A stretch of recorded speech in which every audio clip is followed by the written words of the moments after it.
Le capitaine Sarah Mitchell se tenait au garde-à-vous dans les humides du matin à Fort Bragg, son uniforme impeccable malgré la chaleur écrasante de la Caroline du Nord. Autour d'elle, des dizaines de soldats se préparaient pour le test mensuel d'aptitude physique, une épreuve capable de faire ou de défaire des carrières militaires. Le parcours d'obstacles s'étendait devant eux comme le jour du jugement dernier. Grimper à la corde, escalader des murs, des sections de sprint et des courses d'endurance, tout cela séparait les capables de ceux qui peinaient. Le colonel James Harrison passait ses troupes en revue avec l'efficacité froide d'un homme qui avait passé 30 ans à briser les excuses et à bâtir des soldats. Ses yeux gris acier ne manquaient rien alors qu'il balayait le personnel rassemblé. Lorsque ses yeux se posèrent sur le capitaine Mitchell, il s'attardait avec un scepticisme évident. Sarah sentit cette tension familière dans son épaule gauche. Le rappel constant d'une mission qui avait tout changé il y a 6 mois. Les médecins l'avaient déclaré apte au service, mais il l'avait aussi mis en garde contre le fait de forcer trop fort, trop tôt. Les éclats d'obus avaient disparu, mais les lésions nerveuses demeuraient. Une compagne constante qui transformait les tâches simples en véritables ascensions de montagne. Garde à vous. La voix du colonel Harrison trancha le bavardage matinal comme une lame. Le test physique d'aujourd'hui déterminera votre état de préparation pour le prochain déploiement en Afghanistan. Je n'attends rien de moins que l'excellence de la part de chacun d'entre vous. Les soldats répondirent d'une seule voix unifiée. Oui, mon colonel. Mais la voix de Sarah se coinça légèrement dans sa gorge. Afghanistan. Ce mot portait un poids qu'elle n'était pas sûre d'être prête à supporter à nouveau. Alors que le groupe commençait ses exercices d'échauffement, Sarah bougea avec précaution, testant l'amplitude de mouvement de son épaule. Le physiothérapeute lui avait donné des instructions spécifiques sur les modifications à apporter, mais elle savait que demander un traitement de faveur devant son commandant serait un suicide professionnel. Mitchell? La voix du colonel Harrison retentit à travers le terrain d'entraînement. Le cœur de Sarah se serra alors qu'elle trottinait vers l'endroit où se tenait le colonel. Ses bras étaient croisés et son expression illisible. Elle avait espéré se fondre dans le groupe pour terminer le test discrètement sans attirer l'attention sur ses limites. « Mon colonel » répondit-elle, maintenant une posture militaire parfaite malgré l'anxiété qui montait dans sa poitrine. « J'ai passé en revue vos dossiers médicaux, » dit le colonel, sa voix portant jusqu'aux soldats voisins qui faisaient semblant de ne pas écouter. « Il est dit ici que vous avez demandé des modifications aux exigences physiques en raison d'une blessure à l'épaule. » Les mots restèrent suspendus dans l'air comme une accusation. Sarah sentait les yeux de ses camarades soldats brûler son dos, leur jugement aussi lourd que l'humidité de la Caroline. Dans l'armée, la faiblesse physique était souvent perçue comme une faiblesse de caractère. Et elle savait que cette perception pouvait détruire sa réputation, plus vite que n'importe quelle balle ennemie. « Oui, mon colonel » répondit-elle en gardant une voix stable. « La commission médicale a recommandé des modifications temporaires pendant que je termine ma convalescence. » Le rire du colonel Harrison fut sec et sans humour. « Convalescence. Capitaine, nous ne dirigeons pas un centre de rééducation ici. Nous préparons des guerriers pour le combat. Si vous ne pouvez pas gérer un simple test physique, qu'est-ce qui vous fait penser que vous pourrez gérer le feu de l'action ?» La mâchoire de Sarah se contracta, mais elle garda son calme. « Mon colonel, avec tout le respect que je vous dois, je suis pleinement capable d'accomplir mes devoirs. La blessure n'affecte pas ma capacité à diriger ou à prendre des décisions tactiques. Le leadership commence par l'exemple, Mitchell, répliqua le colonel. Comment pouvez-vous espérer que vos soldats suivent quelqu'un qui ne peut même pas remplir les exigences physiques de base? Comment puis-je savoir que vous ne craquerez pas sous la pression quand cela comptera le plus? La question coupa plus profondément que Sarah ne l'avait prévu, frappant des peurs avec lesquelles elle luttait depuis le jour où elle s'était réveillée dans un hôpital militaire avec des tubes dans les bras et des bandages couvrant la moitié de son torse. Elle s'était posé la même question d'innombrables fois durant les longues nuits de récupération, se demandant si la femme qui avait foncé sous le feu ennemi sans hésitation existait toujours sous les cicatrices et les restrictions médicales. Autour d'eux, les autres soldats continuaient leurs préparatifs, mais Sarah pouvait sentir leur attention focalisée sur ce défi public concernant son aptitude au service. Certains visages montraient de la sympathie, d'autres de la curiosité, et quelques-uns affichaient le jugement sévère venant de soldats qui n'avaient jamais remis en question leur propre capacité physique. « Je comprends vos inquiétudes, mon colonel, » dit Sarah prudemment, « mais ma blessure a été subie au combat lors de l'accomplissement d'une mission réussie. Elle ne définit pas mes capacités ni mon engagement envers cette unité. » Le colonel Harrison s'approcha, baissant la voix, mais pas assez pour empêcher les soldats à proximité d'entendre. Les blessures de combat font partie du travail, capitaine, mais sans remettre complètement aussi. J'ai vu trop de soldats essayer de forcer à travers leurs limites et finir par mettre toute leur unité en danger.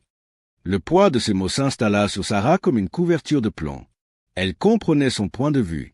La cohésion de l'unité et la sécurité dépendaient de la performance optimale de chaque membre.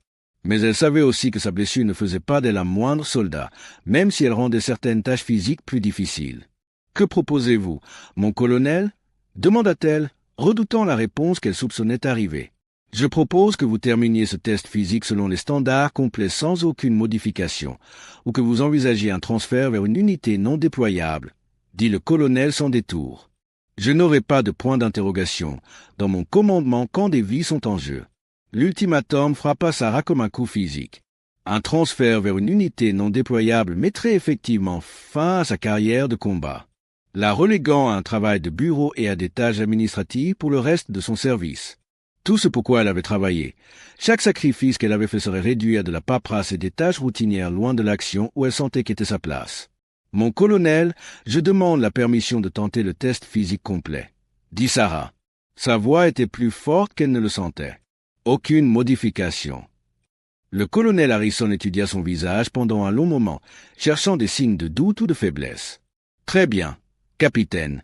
Mais comprenez que si vous échouez ou si vous vous blessez davantage, les conséquences s'étendront au-delà de ce simple test. Tout votre avenir dans ce commandement sera remis en question. » Alors que le colonel s'éloignait pour s'adresser à d'autres soldats, Sarah sentit le feu familier de la détermination brûler dans sa poitrine. Elle avait affronté des combattants ennemis, survécu à une explosion qui aurait dû la tuer, et s'était battue pour revenir de blessures qu'il avait gardées hospitalisées pendant des semaines. Un test physique, aussi difficile soit-il, n'allait pas être ce qui mettrait fin à sa carrière.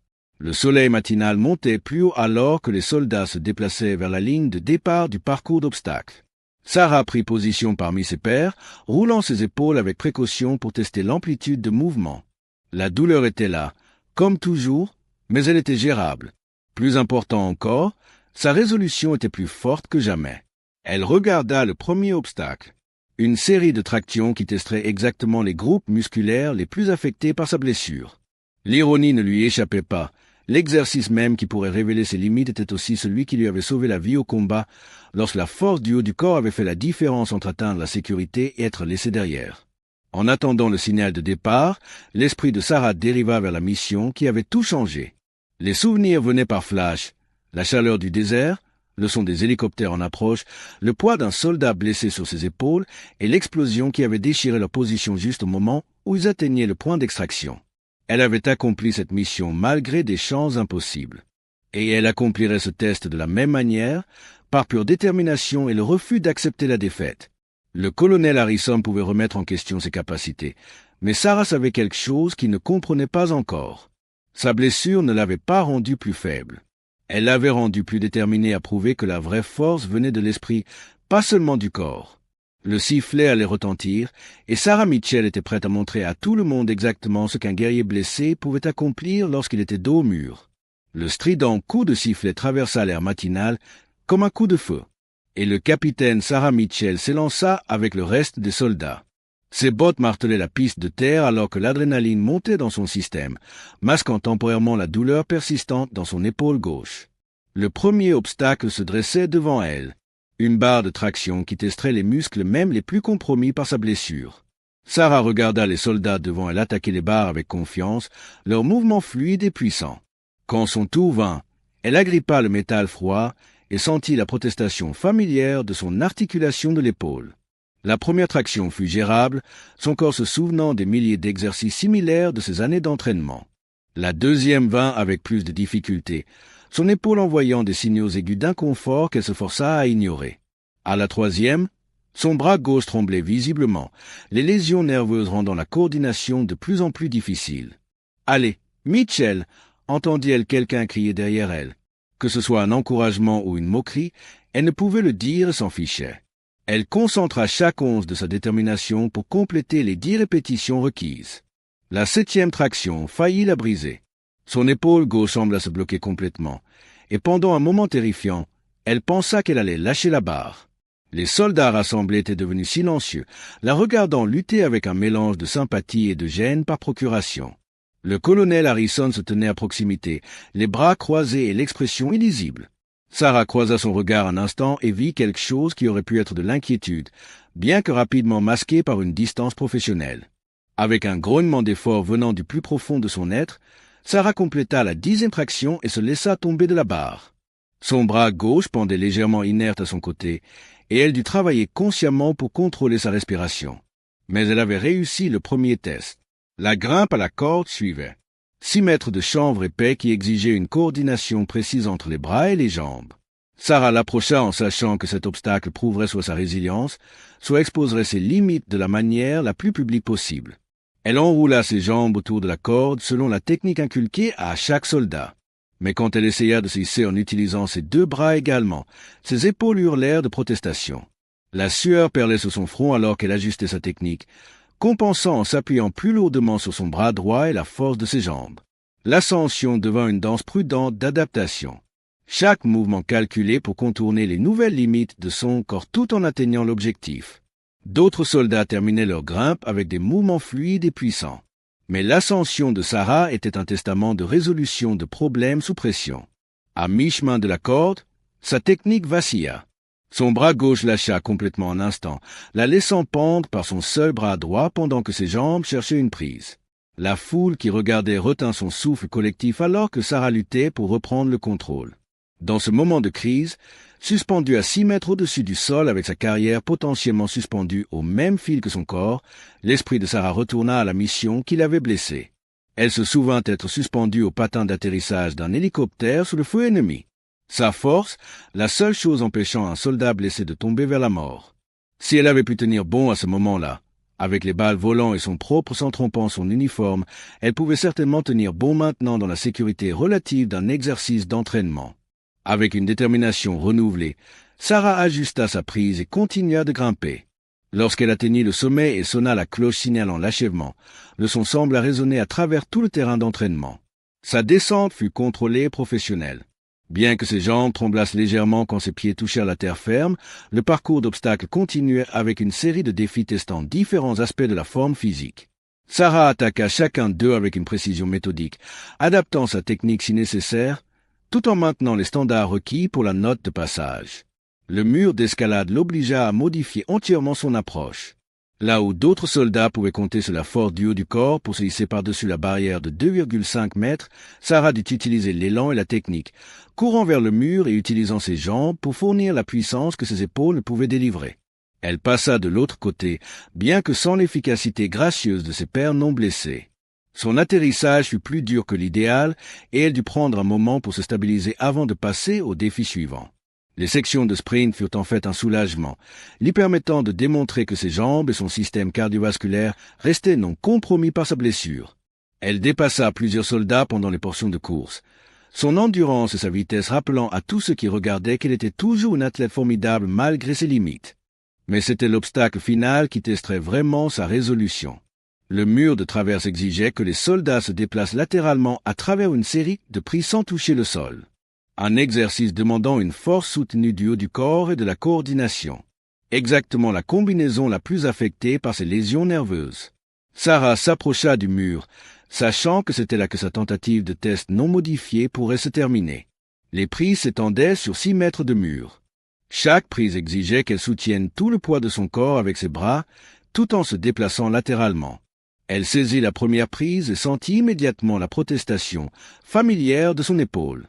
La douleur était plus aiguë maintenant, intensifiée par le stress accumulé des obstacles précédents. Son bras gauche tremblait sous l'effort de maintenir sa prise. Passer à la deuxième prise exigeait un transfert de poids prudent qui testait sa coordination. Sa main gauche semblait maladroite et incertaine. Les lésions nerveuses rendaient les mouvements précis difficiles, mais elle continua, se concentrant sur le maintien d'une respiration régulière et de mouvements contrôlés. À mi-parcours, tout le bras gauche de Sarah tremblait visiblement.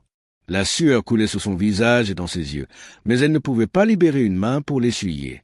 Chaque mouvement vers la prise suivante devenait une bataille de volontés séparées. Son corps luttant contre sa détermination. Le colonel Harrison s'était approché pour regarder ce test final. son expression toujours illisible, mais son attention complètement focalisée sur sa lutte. Autour du parcours, d'autres soldats avaient terminé leur test, mais beaucoup s'attardaient pour regarder la tentative de Sarah sur le mur de traverse. Aux 3/4 du parcours, la catastrophe frappa. La main gauche de Sarah ne put simplement pas maintenir sa prise, et elle se sentit commencer à tomber. Pendant une fraction de seconde, il sembla que sa tentative se terminerait par un échec, son corps lâchant juste avant l'arrivée. Mais des années d'entraînement au combat et une volonté de faire s'activèrent au moment crucial. Sarah balança son poids vers son bras droit et réussit à attraper la prise suivante avec les 2 mains, ses pieds touchant brièvement le sol avant qu'elle ne puisse hisser à nouveau et continuer. Le bref contact avec le sol signifiait qu'elle échouerait techniquement à cet obstacle, mais elle refusait d'abandonner. La mâchoire serrée par la détermination, elle compléta les mouvements restants jusqu'à la fin du mur. Son bras droit faisant la majeure partie du travail, tandis que son bras gauche fournissait l'assistance qu'il pouvait.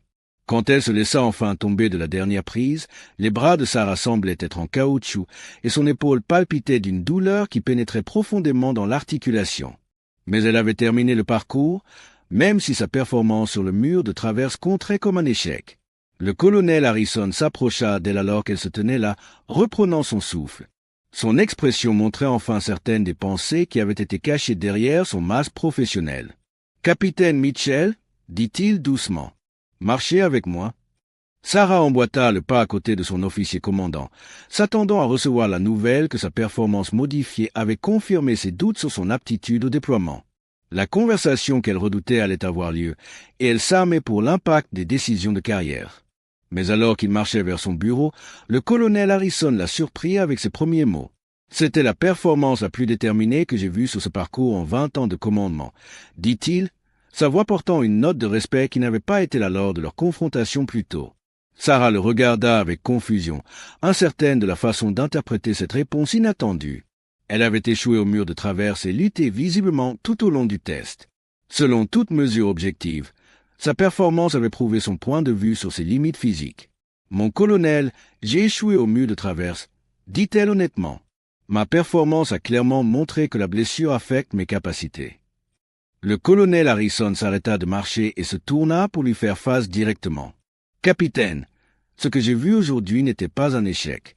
Ce que j'ai vu, c'était de l'adaptation, de la détermination et le genre de résolution de problèmes sous pression qui fait la différence entre les bons soldats et les soldats exceptionnels. » Les mots restèrent suspendus entre eux alors que Sarah assimilait ce tournant inattendu dans leur conversation. Elle s'était préparée à la déception et au revers de carrière. Pas à des éloges pour une performance qu'elle considérait au mieux comme marginale. « Mais mon colonel, les normes physiques, commença-t-elle, sont importantes ?» l'interrompit le colonel. « Mais ce n'est pas la seule mesure de la valeur d'un soldat. Ce que vous m'avez montré aujourd'hui, c'est que vous pouvez trouver des moyens d'accomplir la mission même lorsque votre corps ne coopère pas parfaitement. C'est une compétence précieuse dans les situations de combat où rien ne se passe comme prévu. » Sarah ressentit un mélange de soulagement et de confusion. Après des mois à douter de ses propres capacités et à s'inquiéter de son avenir dans l'armée, cette validation inattendue était presque plus difficile à accepter que la critique ne l'aurait été. Mais leur conversation était loin d'être terminée, et Sarah sentait que le colonel Harrison avait plus à dire sur sa performance et son avenir avec l'unité. Le véritable test de sa préparation au déploiement ne faisait que commencer. Le colonel Harrison guida le capitaine Sarah Mitchell dans son bureau, une pièce austère dominée par des cartes militaires, des certificats de citation et des photos de divers déploiements. La climatisation bourdonnait doucement, offrant un soulagement de la chaleur de Caroline du Nord qui avait rendu le test physique encore plus difficile. « Asseyez-vous, capitaine, » dit le colonel, désignant une chaise face à son bureau. Son ton était passé de la critique sévère du matin à quelque chose de plus réfléchi, presque contemplatif. Sarah prit le siège offert, essayant toujours de traiter les éloges inattendus qu'elle avait reçus après ce qu'elle considérait comme une performance marginale.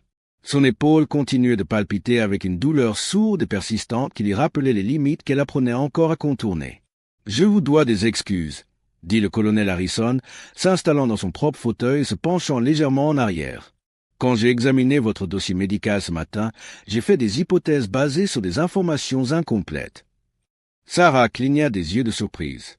En 8 ans de service militaire, elle avait rarement entendu un officier commandant reconnaître une erreur de jugement, surtout pas envers un subordonné.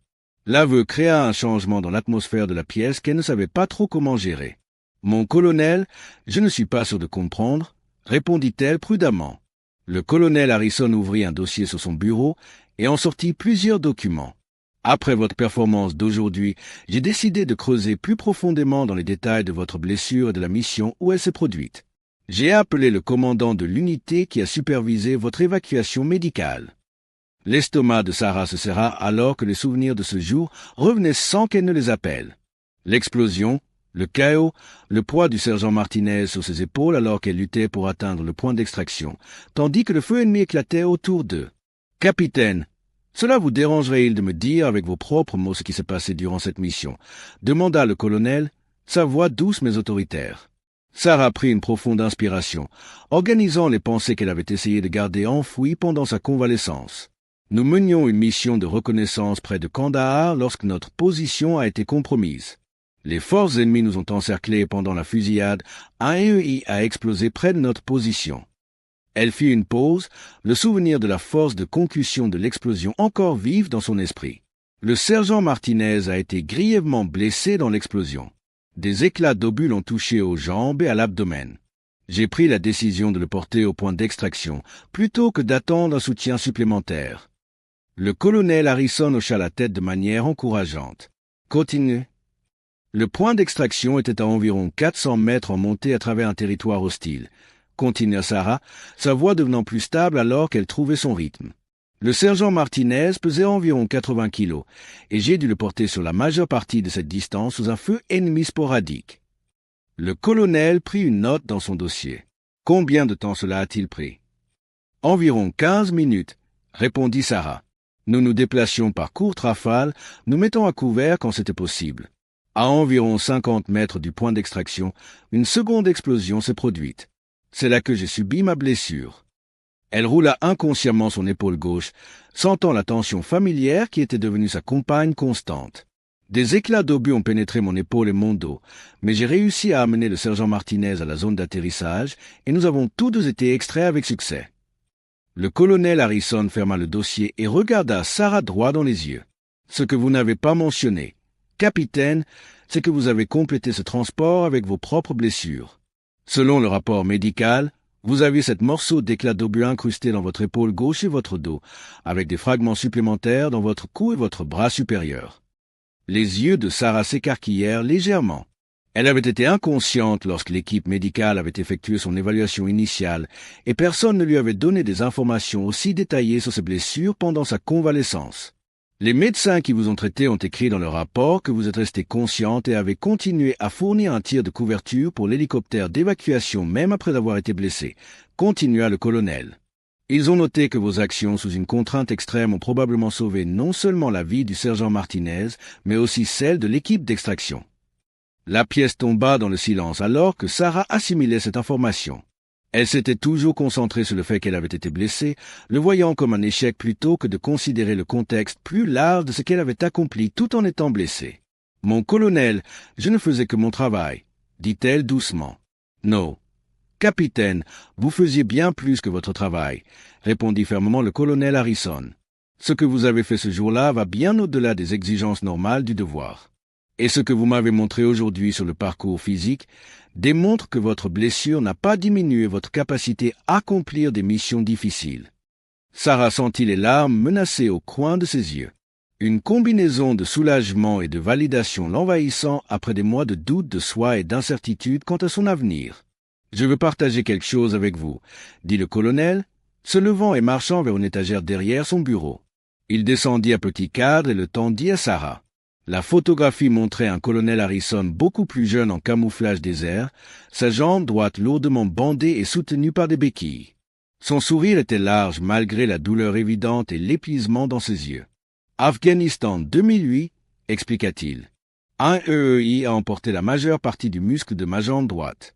Les médecins ont dit que je ne marcherai peut-être plus jamais normalement, et encore moins continuer à servir dans une capacité de combat. » Sarah leva les yeux de la photographie. Choquée, elle n'avait jamais remarqué le moindre signe de blessure dans la démarche ou la posture du colonel au cours des années où elle avait servi sous son commandement. La récupération a été brutale, continua-t-il. Physiothérapie, techniques adaptatives, apprendre à compenser la force et la mobilité réduite. Cela vous dit quelque chose? Sarah hocha la tête, la compréhension commençant à poindre dans son esprit.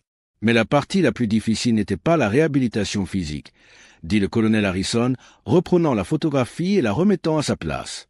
La partie la plus difficile était de me prouver à moi-même et à tout le monde que j'étais toujours le même soldat qu'avant la blessure. Il retourna à son siège et se pencha en avant, son expression sincère. Quand j'ai vu votre nom sur la liste des modifications médicales ce matin, j'ai réagi en fonction de mes propres peurs et insécurités de cette époque. Je projetais mes propres doutes sur les soldats blessés plutôt que d'évaluer vos capacités réelles. Sarah sentit un changement profond dans sa compréhension des événements de la matinée. La critique sévère et le défi public n'avaient pas été à propos d'elle spécifiquement. Il concernait un officier commandant aux prises avec sa propre relation compliquée avec les blessures de combat et la récupération. Je pense que je comprends maintenant, mon colonel, ce que vous avez accompli aujourd'hui. Terminer ce test physique malgré vos limites m'a rappelé quelque chose d'important, continua le colonel. Les soldats les plus précieux ne sont pas nécessairement ceux avec des corps parfaits. Ce sont ceux qui ont la force mentale de s'adapter, de surmonter et d'accomplir la mission quelles que soient les circonstances. Il sortit un autre jeu de papier du tiroir de son bureau. J'annule les modifications médicales à vos exigences physiques. Non pas parce que je rejette votre blessure, mais parce que je crois que vous êtes capable de répondre aux exigences standards à votre propre manière. Le cœur de Sarah s'emballa alors qu'elle réalisait les implications de cette décision. Mon colonel, cela signifie-t-il? Cela signifie que vous êtes approuvé pour le déploiement avec votre unité en Afghanistan, dit le colonel Harrison avec un léger sourire. Votre performance aujourd'hui a prouvé que vous avez l'adaptabilité et la détermination nécessaires pour les opérations de combat. Le soulagement était écrasant, mais Sarah se força à maintenir son calme professionnel. Merci, mon colonel. Je ne vous décevrai pas. Je sais que vous ne le ferez pas, capitaine, répondit le colonel. Mais je veux être clair sur une chose. Votre blessure est réelle et elle affecte vos capacités physiques dans certaines situations. La clé est de comprendre ses limites et de travailler avec elles tout en accomplissant la mission. Sarah hocha la tête, commençant enfin à comprendre que reconnaître ses limites ne signifiait pas accepter la défaite. Encore une chose, ajouta le colonel Harrison, son ton devenant plus sérieux. Je veux que vous envisagiez de prendre des responsabilités supplémentaires pendant le déploiement. Je vous recommande pour une promotion au grade de major et j'aimerais que vous serviez en tant que mon officier des opérations. L'offre inattendue coupa le souffle à Sarah. Officier des opérations était un poste généralement réservé aux officiers les plus fiables et les plus capables d'une unité, impliquant la coordination de missions complexes et la responsabilité de la sécurité et de l'efficacité de plusieurs équipes. Mon colonel, je suis honoré par l'offre, mais êtes-vous sûr? Capitaine, votre situation médicale est exactement la raison pour laquelle je vous veux dans ce rôle, l'interrompit le colonel. Vous avez prouvé que vous pouvez penser clairement sous pression, vous adapter aux défis inattendus et trouver des solutions créatives lorsque les approches standards ne fonctionnent pas. Ce sont précisément les compétences nécessaires pour la planification des opérations. Alors que Sarah quittait le bureau du colonel plus tard ce matin-là, son esprit bourdonnait du renversement dramatique de sa situation. Quelques heures plus tôt, elle avait fait face à la possibilité d'un transfert de fin de carrière vers une unité non combattante. Maintenant, elle était non seulement autorisée au déploiement, mais on lui offrait une promotion et des responsabilités accrues. Les défis physiques de sa blessure n'avaient pas disparu. Son épaule lui faisait toujours mal, et elle aurait toujours besoin de modifier certains exercices et activités. Mais pour la première fois depuis son réveil dans cet hôpital militaire, Sarah sentait que son identité de soldat avait été entièrement restaurée. En traversant la base vers ses quartiers, elle croisa d'autres soldats qui avaient été témoins de sa lutte pendant le test physique. Certains offraient des hochements de tête félicitants, ayant entendu par le réseau de rumeurs militaires parler de sa réussite du parcours. D'autres semblaient curieux de la réunion prolongée avec le colonel. Mais Sarah remarqua à peine leur attention. Son esprit était déjà focalisé vers l'avant, sur le déploiement à venir et l'opportunité de prouver que les guerriers blessés pouvaient continuer à servir avec honneur et efficacité. Le tissu cicatriciel dans son épaule lui rappellerait toujours le prix du service. Mais il lui rappellerait aussi sa propre résilience et la force qui venait du refus d'accepter les limites comme des barrières permanentes. Le soleil matinal continuait de grimper dans le ciel de Caroline du Nord, promettant une autre journée chaude d'entraînement et de préparation. Mais pour le capitaine Sarah Mitchell, bientôt Major Sarah Mitchell, la chaleur ressemblait à une étreinte chaleureuse plutôt qu'à un fardeau. Elle avait affronté ses doutes et en était ressortie plus forte, prête à relever tous les défis qui l'attendaient dans les montagnes d'Afghanistan. Sa veste n'avait jamais été enlevée pendant le test physique, gardant ses cicatrices cachées. Mais les blessures qui comptaient le plus, celles de sa confiance et de son sens du but, avaient été guéries par la compréhension que la vraie force n'était pas une question de perfection physique. Il s'agissait de la volonté de s'adapter, de surmonter et de continuer à avancer malgré les obstacles sur le chemin. Alors qu'elle se préparait à faire ses bagages pour le déploiement, Sarah réfléchit à la leçon qu'elle avait apprise ce jour-là. Parfois, les batailles les plus importantes n'étaient pas menées contre les forces ennemies, mais contre les limites et les doutes qui tentaient de définir ce qui était possible. Et parfois, les plus grandes victoires ne venaient pas du fait de prouver que vous étiez inchangé par le traumatisme, mais de prouver que vous pouviez être tout aussi efficace dans votre nouvel état. La guerre avait blessé son corps, mais elle n'avait pas brisé son esprit. Merci d'avoir écouté cette histoire de courage et de résilience. Si vous avez aimé ce récit, n'oubliez pas de vous abonner à la chaîne Cohésion Interne pour découvrir d'autres histoires inspirantes de femmes d'exception.